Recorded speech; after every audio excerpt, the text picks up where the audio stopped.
네, 10분 만에 읽는 신간. 이번 주에 읽은 책은 대한민국 부동산 지난 10년, 앞으로 10년입니다. 최상욱 위원이 쓴 책이고요. 네, 2020년 3월에 나왔습니다.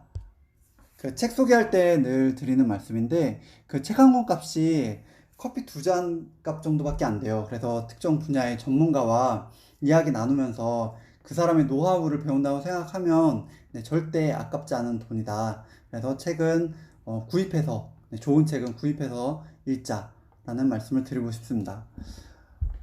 이분의 책은 이제 2016년 뉴스테이 시대 사야 할 집, 팔아야 할 집부터 계속 읽고 있는데요. 네, 굉장히 성실하신 분이라고 생각을 해요. 네, 굉장히 그 정부 정책을 잘 이해하고 정리해서 책을 쓰고 계시고요. 작년에 나온 다시 부동산을 생각한다라는 책 같은 경우에 이렇게 그 6억 이하 소형 주택에 투자 수요가 집중할 거다라는 이야기를 했는데 실제로 최근 이런 모습을 보이고 있죠. 근데 그 예측에 맞고 틀림을 떠나서 이분이 워낙 그 자료 정리나 정책에 대한 설명을 잘 하시기 때문에 꼭 한번 부동산에 관심 있는 분이라면은 읽어볼 책이라고 생각이 듭니다. 일단 이번에 나온 책의 결론부터 보면요. 그 정책 우위의 시대가 2020년부터 펼쳐질 거라고 보고 있습니다. 여러 가지 이제 정책들이 뭐 20번 넘게 나왔는데 이제 실제로 효과가 드러나기 시작하는 거는 올해라는 거죠. 그래서 누적된 이런 그 규제들이 2020년부터 효과를 나타내기 시작할 거다라고 하고 있고요. 그리고 이제 그 3기 신도시가 발표가 됐고 또 GTX가 지금 이제 착공에 들어갔죠. 네, 그런 것들이 이제 공급 효과로 이제 나올 거고 2023년, 2024년부터는 이제 이러한 공급 증가 효과가 또 시장에 영향을 미칠 거다라고 얘기를 하고 있습니다. 이분이 마지막에 한 얘기 중에 이제 소형 평형에 대해서 이제 강조를 하셨는데요. 1인 가구 같은 경우에는 13에서 13평을 쓸 거고 2인 가구는 이제 25평 정도를 쓸 거고, 왜냐면 이제 한 명이 쓰는 이제 평수가 대략 한 13평 정도 된다는 거죠. 그리고 3인 가구 같은 경우는 같은 논리로 이제 39평에서 42평을 쓸 거다라고 이제 보고 있어요. 그러면은 우리들이 흔히 주택을 구입하거나 비교할 때 쓰는 34평은 이제 샌드위치가 되죠. 그래서 앞으로 34평보다는 이제 25평이라든가 13평, 18평 사이에 이제 1인 가구용 주택들이 인기가 많아질 거라고 얘기를 하고 있고요. 그래서 이제 25평과 34평의 가격 격차가 줄어들 거다라고 예상을 하고 있습니다. 이제 결론적으로 이제 다주택자 같은 경우에는 증여, 매도, 임사 등록 등을 통해서 주택수를 줄여야 된다고 하고 있고요. 그 다음에 이제 아무래도 주택에 대한 투자가 어렵다 보니까 공모 리츠에 대한 관심이 높아질 거다라는 이야기도 하고 있습니다. 투자에 관심이 있다면은 이런 내용들을 봤을 때 이제 향후에 2020년대 중반 넘어가서 GTX 주변 신도시에 관심을 가져야 될 필요가 있고, 그 다음에 투자를 했을 때 소형 평형에 또 관심을 가져야 되지 않나라는 생각이 들더라고요. 어쨌든 이 책의 결론은 이렇고요. 이제 책의 대부분은 그동안 10년 동안 있었던 이제 정부 규제에 대한 설명을 하고 있어요. 그래서 2013년 4.1 대책부터 이제 설명이 나오는데요. 2013년 4.1 대책부터 이제 2015년 분양가 상한제까지는 주택의 공급을 줄이고 그리고 수요를 진작시켜서 시장을 활성화시키는 대책들이었죠. 그래서 2013년 4.1 대책 같은 경우에는 보금자리 주택을 축소를 시킵니다. 이때 이제 박근혜 정부 때죠. 그래서 이제 50만 호가 줄어드는 효과가 있었고요. 이어서 나온 2014년 724 대책에서는 대출을 용이하게 만들죠. 그래서 LTV 같은 경우에는 50%에서 70%로 완화시키고 DTI는 50%에서 60%로 완화를 시킵니다. 자, 그리고 중요한 게 2014년 이어서 나온 9.1 대책이었는데요. 9.1 대책 같은 경우에는 공급을 획기적으로 축소를 시키죠. 바로 택지를 줄이는 겁니다.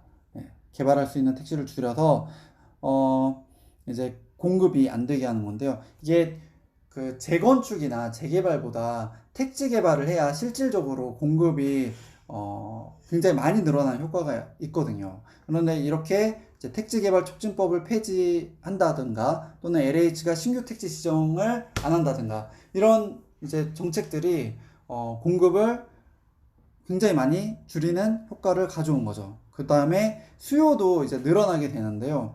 수요는 어떻게 늘어나게 하냐면 재건축 재개발을 활성화시킴으로써 수요가 늘어나게 됩니다. 사실 이제 재건축 재개발되면 새 아파트가 늘어나니까 공급이 늘어나는 거 아니야 이렇게 생각할 수 있는데요. 실제로 재건축 재개발로 늘어나는 공급은 굉장히 제한적이고요. 이런 재건축 재개발이 있을 때 오히려 이제 멸실 수요가 생기죠. 집을 이제 부셔야 되니까 그때 나오는 이제 수요가 증가를 한다는 거죠.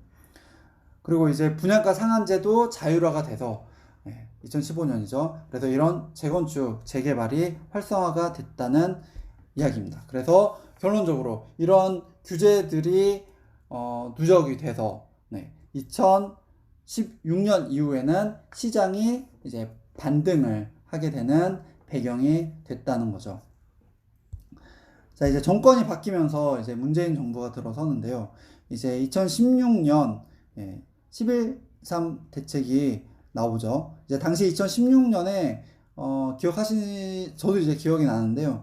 굉장히 청약이 붐이었었어요. 그리고 분양권 거래도 좀 과열 양상이 있었고, 그래서 이제 청약 조정 지역을 신설을 했고요. 그리고 분양권 전매 규제를 합니다. 그리고 2017년에는 6.19 대책이 나오죠. 그래서 이제 대출 한도를 줄입니다. 그래서 그 앞서 늘어났던 LTV와 DTI의 한도를 축소를 시키죠. 그런데 시장에서는 이거 갖고 부족했다고 생각을 했던 것 같아요. 그래서 이제 부동산 시장은 이제 급등을 하죠. 2017년도에. 그러면서 2017년도에 파리 대책이 나옵니다. 이게 중요한 대책 중에 하나죠.